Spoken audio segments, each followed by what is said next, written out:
Hello दोस्तों, स्वागत है आप सभी का आपके अपने यूट्यूब चैनल एजुकेटेड भारत में।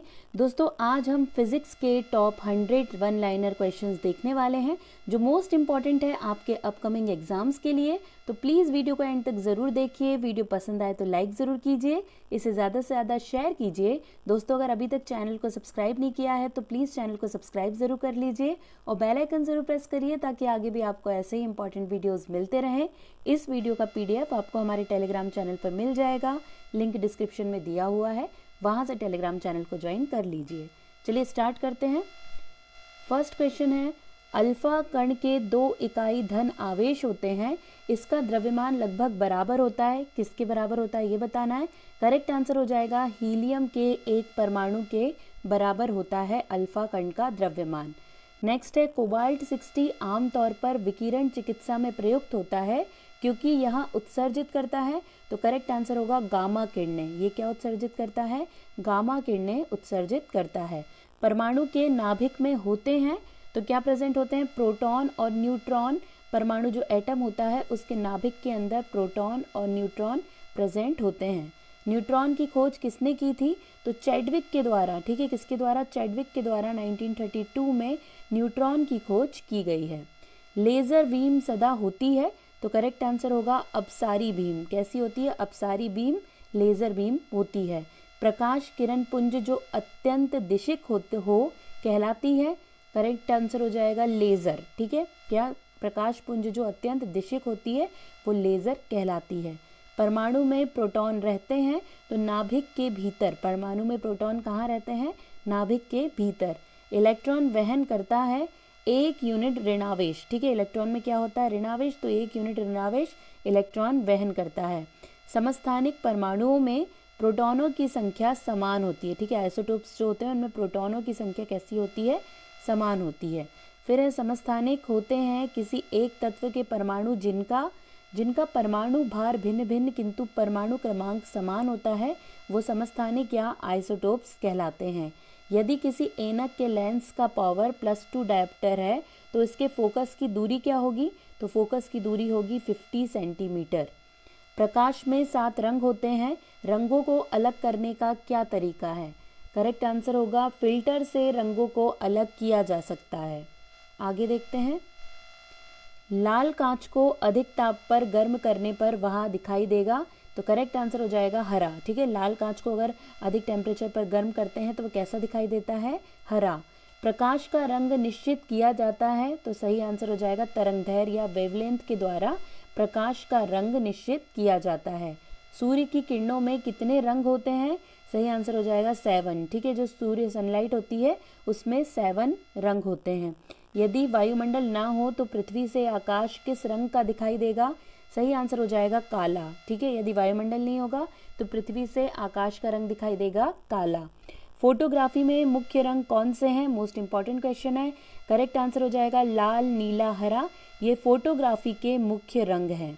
सबसे कम तरंग दैर्घ्य वाला प्रकाश होता है, मतलब जिसकी वेवलेंथ सबसे कम है, वो प्रकाश कौन सा है? तो वो है बैगनी। ठीक है, और सबसे ज़्यादा तरंग दैर्घ्य किसकी होती है? तो वो होती है लाल की। जब प्रकाश के लाल, हरा व नीला रंगों को समान अनुपात में मिलाया जाता है तो परिणामी रंग होता है। सही आंसर होगा सफ़ेद। ठीक है, जब लाल, हरा, नीला रंगों को मिलाएंगे तो क्या बनेगा? सफ़ेद कलर। स्थिर गति से जा रही खुली कार में बैठा एक बालक गेंद को हवा में सीधे ऊपर फेंकता है। गेंद गिरती है, कहाँ गिरेगी? तो उसके हाथ में। ठीक है, जेट इंजन किस सिद्धांत पर कार्य करता है? करेक्ट आंसर यहाँ पे क्या हो जाएगा? तो इसका करेक्ट आंसर है रैखिक संवेग के संरक्षण के सिद्धांत पर काम करता है जेट इंजन। देखिए, मोस्ट इंपॉर्टेंट क्वेश्चन है, एग्जाम में बहुत सारे क्वेश्चन बन रहे हैं ICAR एग्जाम में, तो आपको ये याद रखना है, सभी क्वेश्चन बहुत इंपॉर्टेंट है। दूध से मक्खन निकाल लेने पर दूध का घनत्व घटता है। ठीक है, अगर जब दूध से मक्खन निकाल लेते हैं तो उसका जो डेंसिटी होती है वो क्या होती है? घटती है। जब किसी वस्तु को पृथ्वी से चंद्रमा पर लाया जाता है तो उसका भार घट जाता है। ठीक है, यदि किसी वस्तु को पृथ्वी से चंद्रमा पर लेकर जाएंगे तो उसका भार घट जाता है। जब एक चल वस्तु की गति दोगुनी हो जाती है तो उसकी गतिज ऊर्जा चौगुनी हो जाती है। ठीक है, जब एक चल वस्तु की गति कैसी हो गई? दुगनी, तो उसकी गतिज ऊर्जा कैसी हो जाएगी? 4 गुनी हो जाएगी। अंतरिक्ष यात्री अंतरिक्ष में सीधे खड़े नहीं रह सकते क्योंकि वहाँ पर ग्रेविटेशन नहीं है, ठीक है, वहाँ पे गुरुत्वाकर्षण नहीं होता है। आगे, संवातक कमरे की छत के निकट लगाए जाते हैं क्योंकि सांस में छोड़ी हुई गर्म हवा ऊपर उठती है और वहाँ बाहर चली जाती है, इसलिए संवातक कमरे की छत के निकट लगाए जाते हैं। हवाई जहाज में फाउंटेन पेन से स्याही बाहर निकल आती है क्योंकि ऊंचाई बढ़ने से वायु दाब में कमी आती है, इसीलिए फाउंटेन पेन से स्याही बाहर निकल आती है। धक्का सह प्रायः स्टील के बनाए जाते हैं क्योंकि उसकी प्रत्यास्था अधिक होती है। मात्रकों की अंतर्राष्ट्रीय पद्धति कब लागू की गई? तो 1971 में, ठीक है, 1971 में मात्रकों की अंतर्राष्ट्रीय पद्धति लागू की गई। खाद्य ऊर्जा को हम किस इकाई से मापते हैं? सही आंसर हो जाएगा कैलोरी, ठीक है, खाद्य ऊर्जा को हम कैलोरी से मापते हैं। विद्युत मात्रा की इकाई है तो सही आंसर होगा एम्पियर, ठीक है, विद्युत मात्रा की इकाई क्या है? एम्पियर। एसआई पद्धति में लेंस की शक्ति की इकाई क्या है? तो सही आंसर हो जाएगा डायोप्टर, ठीक है, लेंस को कैसे मापते हैं? डायोप्टर में। कैंडला मात्रक है तो ज्योति तीव्रता का, ठीक है, कैंडला किसका मात्रक है? ज्योति तीव्रता का। इसके बाद देखते हैं जूल इकाई है, जूल किसकी इकाई है? तो ऊर्जा की इकाई है जूल। ल्यूमेन किसका मात्रक है? देखिए मात्रक बहुत पूछे जाते हैं, इसलिए आपको देखना है पूरा वीडियो, क्योंकि कई सारे मात्रक इसमें मैंने इंक्लूड किए हैं ताकि अगर एग्जाम में पूछे जाए तो आपको ये आसानी से बन जाए। ल्यूमेन किसका मात्रक है? तो ज्योति फ्लक्स का मात्रक है ल्यूमेन। क्यूरी किसकी इकाई का नाम है? ये मोस्ट इंपॉर्टेंट क्वेश्चन है, करेक्ट आंसर हो जाएगा रेडियो एक्टिव धर्मिता, ठीक है, इसकी इकाई है क्यूरी। दाब का मात्रक है तो सही आंसर होगा पास्कल, दाब का या प्रेशर का मात्रक है। फ्लक्स घनत्व और चुंबकीय क्षेत्र की क्षमता अनुपात किस माध्यम में होता है? उसकी पारगम्यता, ठीक है, किस माध्यम में होता है? उसकी पारगम्यता। नेक्स्ट है चुंबकीय सुई किस तरफ संकेत करती है? तो सही आंसर होगा उत्तर की तरफ, ठीक है, नॉर्थ दिशा की तरफ चुंबकीय सुई संकेत करती है। ट्रांसफार्मर का सिद्धांत आधारित है, सही आंसर होगा विद्युत चुंबकीय प्रेरण के सिद्धांत पर आधारित है ट्रांसफार्मर का सिद्धांत। ट्रांसफार्मर क्या है? तो एसी वोल्टता को घटाने और बढ़ाने में प्रयुक्त होता है, ठीक है, जो अल्टरनेटिव करंट की वोल्टता है उसको घटाने और बढ़ाने में प्रयुक्त होता है ट्रांसफार्मर। नेक्स्ट है विद्युत धारा का चुंबकीय प्रभाव सर्वप्रथम अवलोकित किया गया, तो सही आंसर होगा ओरस्टेड द्वारा। किसके द्वारा? ओरस्टेड द्वारा। नेक्स्ट है यहाँ पर ध्रुवों पर नमन कोण का मान कितना होता है? तो 900, ठीक है, ध्रुवों पर नमन कोण का मान 900 होता है। मुक्त रूप से लटकी चुंबकीय सुई का अक्ष भौगोलिक अक्ष के साथ कोण बनाता है, तो 180 डिग्री का कोण बनाता है। मुक्त रूप से निलंबित चुंबकीय सुई किस दिशा में टिकती है? करेक्ट आंसर हो जाएगा उत्तर दक्षिण दिशा, ठीक है, कुछ इस तरह नॉर्थ साउथ दिशा में ये टिकती है। चुंबकीय कंपास की सुई किस ओर इंगित करती है? तो चुंबकीय उत्तर और चुंबकीय दक्षिण की ओर इंगित करती है। शीतकाल में हैंडपंप का पानी गर्म होता है क्योंकि पृथ्वी के भीतर तापमान वायुमंडल के तापमान से अधिक होता है, इसलिए शीतकाल में हैंडपंप का पानी गर्म होता है। ऊष्मा का यूनिट है तो सही आंसर हो जाएगा जूल, ऊष्मा का यूनिट है। ताप का एसआई मात्रक, टेम्परेचर का एसआई मात्रक केल्विन है। जल प्रपात के अधस्थल पर जल का तापमान ऊपर की अपेक्षा अधिक होने का कारण है, इसका कारण है गिर रहे जल की गतिज ऊर्जा ऊष्मा में बदल जाती है, ठीक है, ये इसका रीज़न है। नेक्स्ट, जब किसी द्रव की 1 किलोग्राम मात्रा अपने क्वथनांक पर द्रव में से वाष्प में परिवर्तित होती है तो इसमें अवशोषित होने वाली ऊष्मा को क्या कहते हैं? तो इसे कहते हैं वाष्पीकरण की गुप्त ऊष्मा, ठीक है, याद रखना है, वाष्पीकरण की गुप्त ऊष्मा। ब्लैक बॉडी किसके विकिरण को अवशोषित कर सकती है? तो करेक्ट आंसर होगा केवल उच्च तरंगदैर्घ्य, जो हाई वेवलेंथ होती है, केवल उसे ही ये एब्जॉर्ब कर सकती है। शीत ऋतु के दिनों में हम मौसम किस प्रकार का होने पर ज़्यादा ठंड महसूस करते हैं? तो अगर साफ मौसम होता है तब शीत ऋतु के टाइम पर ज़्यादा ठंड महसूस करते हैं। ध्वनि का तारत्व या पिच किस पर निर्भर करता है? तो उसकी आवृत्ति पर निर्भर करता है ध्वनि का पिच। ठंड के दिनों में लोहे के गुटके लकड़ी के गुटके को प्रातःकाल में छुएं तो लोहे का गुटका ज़्यादा ठंडा लगता है क्योंकि लकड़ी की तुलना में लोहा ऊष्मा का अच्छा चालक है, इसीलिए ये ज़्यादा ठंडा प्रतीत होता है। कड़े जाड़े में झील की सतह हिमशीतित हो जाती है किंतु उसके तल में जल द्रव अवस्था में बना रहता है, ये किस कारण से होता है? तो इसका कारण है जल की सघनता 40 डिग्री सेल्सियस पर अधिकतम होती है, इसीलिए ऐसा होता है। जिस ताप पर कोई ठोस पदार्थ ऊष्मा पाकर द्रव में परिणत होता है कहलाता है, तो वो कहलाता है गलनांक, ठीक है, मेल्टिंग पॉइंट। जिस ताप पर कोई द्रव ऊष्मा पाकर वाष्प में बदलता है वो कहलाता है, तो वो कहलाता है क्वथनांक यानी कि बॉइलिंग पॉइंट। आगे देखते हैं, जब बर्फ को 0 डिग्री सेल्सियस से 100 डिग्री सेल्सियस तक गर्म किया जाता है तो जल का आयतन पहले कम होता है उसके बाद बढ़ता है, ठीक है। इस तरह के क्वेश्चन बहुत पूछे जाते हैं, आपको याद रखना है। रेफ्रिजरेटर में थर्मोस्टेट का कार्य क्या है? तो एक समान टेम्परेचर बनाए रखना रेफ्रिजरेटर में थर्मोस्टेट का काम होता है। ऊष्मा गतिकी का प्रथम नियम किस अवधारणा की पुष्टि करता है? तो ये ऊर्जा संरक्षण की अवधारणा की पुष्टि करता है। निम्न ताप इंजनों या क्रायोजेनिक इंजन का अनुप्रयोग होता है तो रॉकेट प्रौद्योगिकी में, ठीक है, रॉकेट प्रौद्योगिकी में यूज़ किए जाते हैं क्रायोजेनिक इंजन। न्यून तापमानों या क्रायोजेनिक का अनुप्रयोग होता है अंतरिक्ष यात्रा, चुंबकीय प्रोत्थापन और दूर मिति में, ठीक है। किसका यूज़ किया जाता है? क्रायोजेनिक्स का यूज़ किया जाता है। प्रेशर कुकर में चावल जल्दी पकता है क्योंकि उच्च दाब जल के क्वथनांक को बढ़ा देते हैं, इसीलिए प्रेशर कुकर में चावल जल्दी पक जाता है। 1 मेगावाट घंटा बराबर होता है तो 6 × 10⁹ जूल होता है, ठीक है। आपको याद रखना है 6 × 10⁹ जूल होता है। 1 जूल बराबर होता है तो 10⁷ अर्ग, ठीक है, ये भी आपको याद रखना है, मोस्ट इंपॉर्टेंट है। 1 नैनो सेकेंड में कितने सेकेंड होते हैं? तो 10⁻⁹ सेकेंड होते हैं 1 नैनो सेकेंड में। 1 एमस्ट्रॉन्ग में कितने मीटर होते हैं? तो 10⁻⁻10 मीटर होते हैं 1 एमस्ट्रॉन्ग में। 1 अश्व शक्ति में होते हैं तो 746 वाट, ये मोस्ट इंपॉर्टेंट है, पूछा जाता है। 746 वाट होता है 1 अश्व शक्ति में। रेक्टिफायर का प्रयोग किया जाता है तो एसी को डीसी में बदलने के लिए, जो अल्टरनेटिव करंट है उसे डायरेक्ट करंट में बदलने के लिए रेक्टिफायर का यूज़ किया जाता है।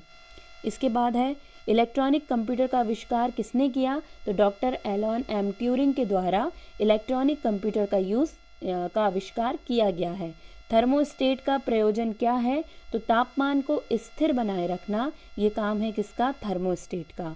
शून्य में स्वतंत्र रूप से गिरने वाली वस्तुओं का समान त्वरण होता है, ठीक है। शून्य में स्वतंत्र रूप से जो गिरने वाली वस्तुएं होती हैं उनका जो त्वरण होता है वो समान होता है। 2 वेक्टर जिनका मान अलग है उनका परिणामी शून्य नहीं हो सकता, ठीक है। कोई भी 2 वेक्टर हो जिनका मान अलग है तो उनका जो परिणामी आएगा वो कभी भी शून्य नहीं हो सकता। त्वरण ज्ञात करने का सही सूत्र कौन सा है? तो ये है u-v/t, ये त्वरण ज्ञात करने का सबसे सही सूत्र है। रेल की पटरियां अपने वक्रों या कर्व पर किस कारण से झुकी हुई होती है? तो करेक्ट आंसर हो जाएगा रेलगाड़ी के भार के क्षैतिज घटक से आवश्यक अभिकेंद्रीय बल प्राप्त किया जा सकता है, इसीलिए रेल की पटरियां जो रहती हैं वो कर्व में झुकी होती हैं। साइकिल चलाने वाला मोड़ लेते समय क्यों झुकता है? वह झुकता है ताकि गुरुत्व केंद्र के आधार के केंद्र बना रहे, वह उसे गिरने से बचाएगा, ठीक है, ताकि जो गुरुत्व केंद्र आधार के केंद्र बना रहे, जैसे क्या होगा कि वो गिरने से बचा रहेगा। ये रीज़न है कि वो क्या करता है, साइकिल चलाने वाला मोड़ लेते समय झुकता है। कोई साइकिल सवार किसी मोड़ में घूमता है तो वह अंदर की ओर झुकता है, ठीक है, आपको याद रखना है, इस तरह के क्वेश्चन बहुत पूछे जाते हैं। क्रीम सेपरेटर में दूध में से वसा को किस कारण से अलग किया जा सकता है? तो अपकेंद्रीय बल या सेंट्रीफ्यूगल फोर्स के द्वारा अलग किया जा सकता है। सूर्य पर ऊर्जा का निर्माण होता है तो नाभिकीय संलयन न्यूक्लियर फ्यूजन रिएक्शन के द्वारा सूर्य पर ऊर्जा का निर्माण होता है। सूर्य की ऊर्जा उत्पन्न होती है तो भी सेम क्वेश्चन आएगा, तो सही आंसर क्या हो जाएगा? नाभिकीय संलयन। हम पृथ्वी के पृष्ठ पर सूर्य का प्रकाश प्राप्त करते हैं, ये प्रकाश के किस प्रकार के किरण पुंज हैं? तो ये प्रकाश के समानांतर किरण पुंज हैं। माध्यम के तापमान में वृद्धि के साथ प्रकाश की गति वैसी ही रहती है। सही आंसर क्या हो जाएगा? प्रकाश की गति कैसी रहती है? तो वैसी ही रहती है। प्रकाश छोटे छोटे कणों से मिलकर बनता है, जिसे कहते हैं, सही आंसर हो जाएगा फोटोन। क्या कहा जाता है? फोटोन। प्रकाश तरंग किस प्रकार की तरंग है, तो ये अनुप्रस्थ तरंगे होती हैं। ठीक है, प्रकाश तरंगे कैसी तरंग है, तो अनुप्रस्थ। प्रकाश का तरंग सिद्धांत किसके द्वारा प्रतिपादित किया गया था, तो हाइगेंस के द्वारा ये दिया गया है। ठीक है, प्रकाश का तरंग सिद्धांत। अपवर्तक दूरबीन में क्या होता है, तो असमान फोकस दूरी के 2 उत्तल लेंस यूज किए जाते हैं अपवर्तक दूरबीन में। आकाश में नीला रंग प्रकट होने के साथ संबंधित प्रकाश की परिघटना है, तो ये प्रकीर्णन के कारण। ठीक है, प्रकीर्णन के कारण आकाश में नीला रंग दिखाई देता है।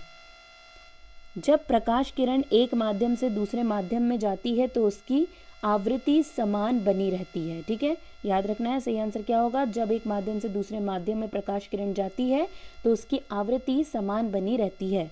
आकाश का रंग नीला प्रतीत होता है क्योंकि छोटी तरंग दैर्घ्य वाला प्रकाश बड़ी तरंग दैर्घ्य वाले प्रकाश की अपेक्षा वायुमंडल में नीला प्रतीत होता है। यही रीज़न है कि आकाश का रंग नीला दिखाई देता है।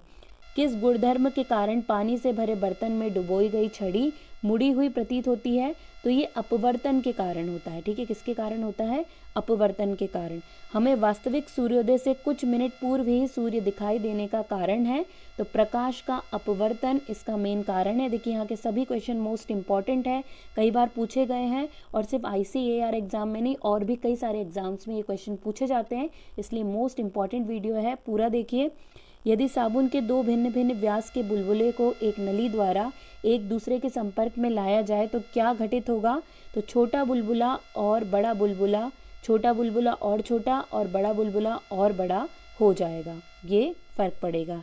परावर्तित प्रकाश में ऊर्जा आपतन कोण पर निर्भर नहीं करती। ठीक है, जब परावर्तित प्रकाश में जो ऊर्जा होती है वो आपतन कोण पर निर्भर नहीं करती। प्रकाश की गति किसके बीच से जाते हुए न्यूनतम होती है, तो सही आंसर हो जाएगा कांच। ठीक है, प्रकाश की गति कांच से जाते वक्त सबसे मिनिमम होती है। किसी तारे के रंग से पता चलता है उसके ताप का। देखिए किसी भी तारे से उसके ताप का या टेम्परेचर का पता चलता है। आगे देखते हैं, किसी अपारदर्शी वस्तु का रंग उस रंग के कारण होता है जिसे वह परावर्तित करता है। ठीक है, कोई भी अपारदर्शी वस्तु है तो उसका रंग वही होगा जिस रंग को उसने परावर्तित किया है। गैसों के दाब मापन के लिए किस यंत्र का प्रयोग किया जाता है, सही आंसर यहाँ पर हो जाएगा मैनोमीटर। ठीक है, गैसों के दाब मापने के लिए मैनोमीटर का यूज़ किया जाता है। फेदोमीटर का उपयोग किस राशि को मापने के लिए किया जाता है, तो समुद्र की गहराई। देखिए मोस्ट इंपॉर्टेंट क्वेश्चन है, समुद्र की गहराई मापने के लिए हम फेदोमीटर का यूज़ करते हैं। लास्ट क्वेश्चन है, हाइग्रोमीटर क्या मांगता है, क्या मापता होगा यहाँ पे, हाइग्रोमीटर क्या मापता है, तो सही आंसर हो जाएगा आपेक्षिक आर्द्रता मापने का काम होता है हाइग्रोमीटर का। यहीं पे दोस्तों हमारे 100 क्वेश्चंस कंप्लीट हो गए हैं। वीडियो पसंद आया होगा तो लाइक ज़रूर कर दीजिएगा, इसे ज़्यादा से ज़्यादा शेयर कीजिएगा। PDF आपको टेलीग्राम चैनल पर मिल जाएगा। आज के लिए बस इतना ही, अब आपसे मुलाकात होगी एक नए वीडियो के साथ। तब तक के लिए पढ़ते रहिए, आगे बढ़ते रहिए। जय हिंद, जय भारत।